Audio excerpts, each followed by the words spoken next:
Hello everyone. Very good morning to all of you. आज है अप्रैल का दूसरा दिन। तो आज के वीडियो में 2 अप्रैल 2023 के सभी करंट अफेयर हम लोग डिस्कस करेंगे। करंट अफेयर के जो पीडीएफ हैं वो आप एग्जाम इंजन एप्लीकेशन से डाउनलोड कर सकते हो। जो डेली के करंट अफेयर पीडीएफ होते हैं उसमें सिर्फ करंट अफेयर्स ही नहीं, स्टैटिक जीके भी बहुत सारा होता है जो कि मेरे द्वारा वहां पर सेट किया गया है। तो आप इसे भी एग्जाम इंजन एप्लीकेशन से डाउनलोड करना ना भूला करिए। जो डेली के करंट अफेयर पीडीएफ हैं वो आंसर की के साथ बिल्कुल फ्री ऑफ कॉस्ट है आप सभी के लिए। अब शुरू करते हैं आज के करंट अफेयर विदाउट डिले। आज का पहला क्वेश्चन है, एक कंपनी है जिसका नाम है वेदांता, और वेदांता की ही एक सब्सिडरी कंपनी है जिसका नाम है हिंदुस्तान जिंक लिमिटेड। तो इन्होंने अभी हाल ही में राजस्थान क्रिकेट एसोसिएशन के साथ मिलकर यह फैसला लिया है कि ये राजस्थान के कौन से शहर में दुनिया का तीसरा सबसे बड़ा स्टेडियम बनाएंगे। तो वेदांता राजस्थान क्रिकेट एसोसिएशन के साथ मिलकर राजस्थान के जयपुर में दुनिया का तीसरा सबसे बड़ा क्रिकेट स्टेडियम बनाने जा रहे हैं। इसके लिए इन्होंने 100 एकड़ जमीन एक्वायर करी है। मतलब आप ये समझ लो कि ये जो स्टेडियम है ये 100 एकड़ जमीन में बनकर तैयार होगा। इसके लिए 300 करोड़ की लागत अपॉइंट करी गई है। अगर बात करी जाए कि इस स्टेडियम की कैपेसिटी कितनी होगी, तो इसकी कैपेसिटी 75,000 होगी। मतलब एक बार में यहाँ पर 75,000 लोग बैठकर खेल का लुत्फ ले पाएंगे। अगर दुनिया में बात करी जाए कि इस टाइम पे सबसे बड़ा स्टेडियम कौन सा है, तो ये है नरेंद्र मोदी स्टेडियम। इसकी कैपेसिटी है 1,32,000। दूसरे नंबर पे अगर बात करें तो ये है मेलबोर्न क्रिकेट ग्राउंड जो कि ऑस्ट्रेलिया का है। इसकी कैपेसिटी 1 लाख है करीब।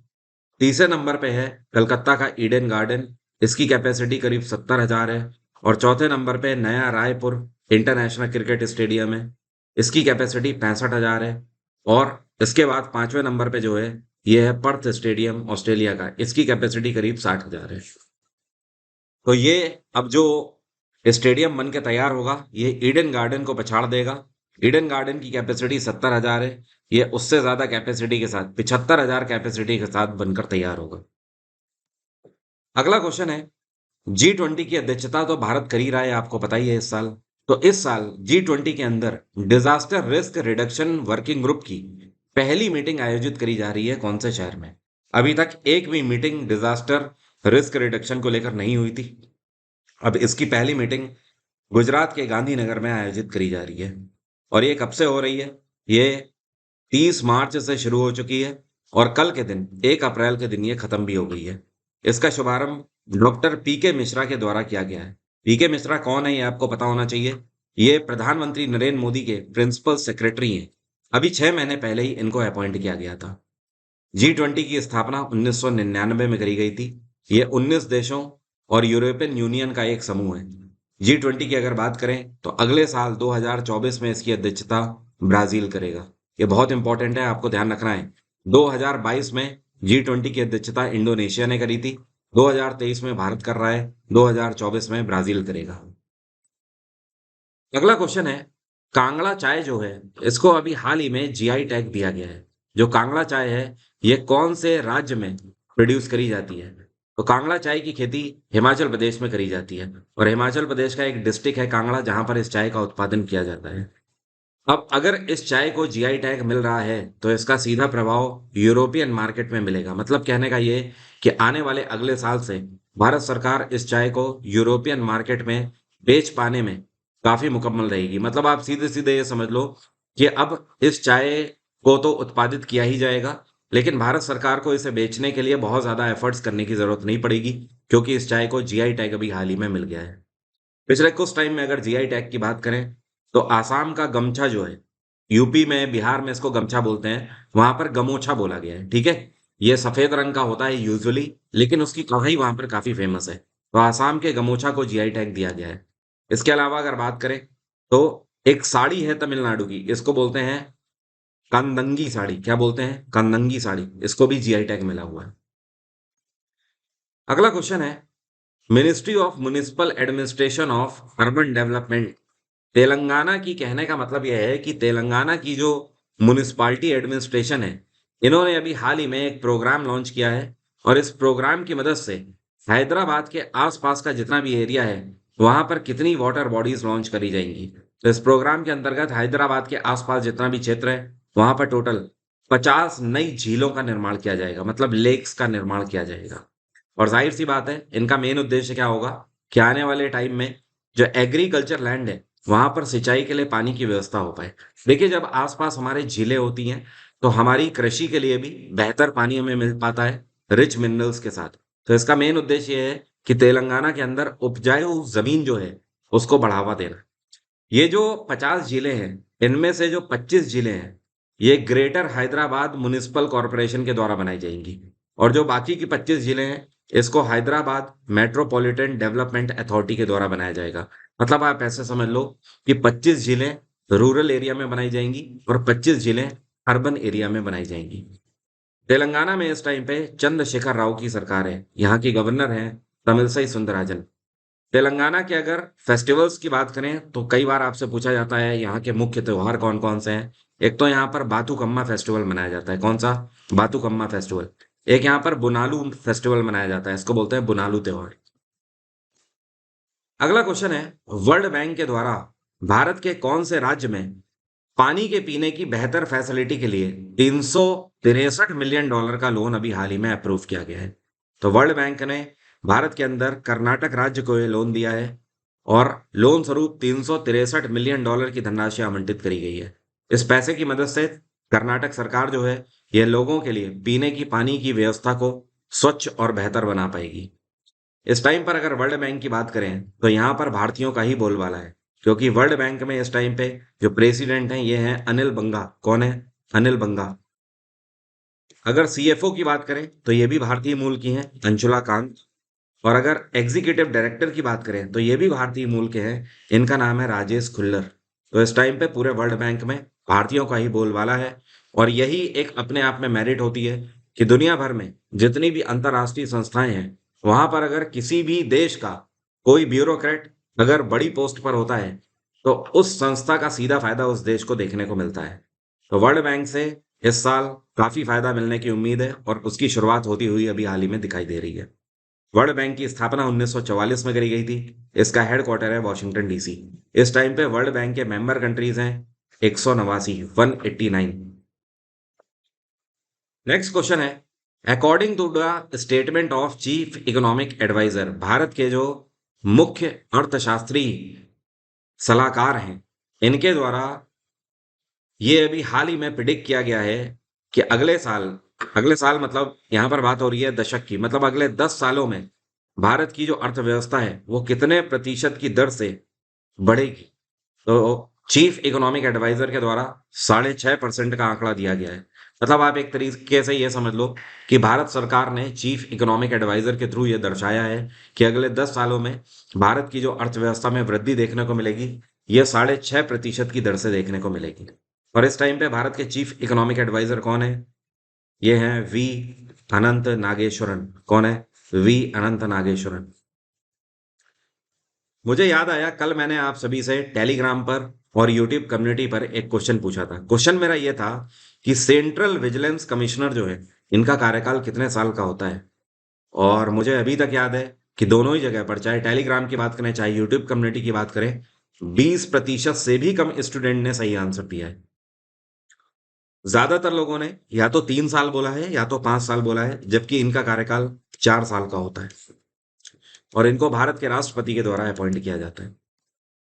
जो आपको पिक्चर में दिख रहे हैं इनका नाम है शेख मंसूर बिन जायद अल नहान। अभी हाल ही में इनको कौन से देश के उपराष्ट्रपति के रूप में नियुक्त किया गया है? तो मंसूर बिन जायद अल नहान ये अभी हाल ही में यूनाइटेड अरब अमीरात के नए उपराष्ट्रपति बने हैं और यूएई के जो इस टाइम पे राष्ट्रपति हैं ये हैं शेख मोहम्मद बिन जायद अल नहान।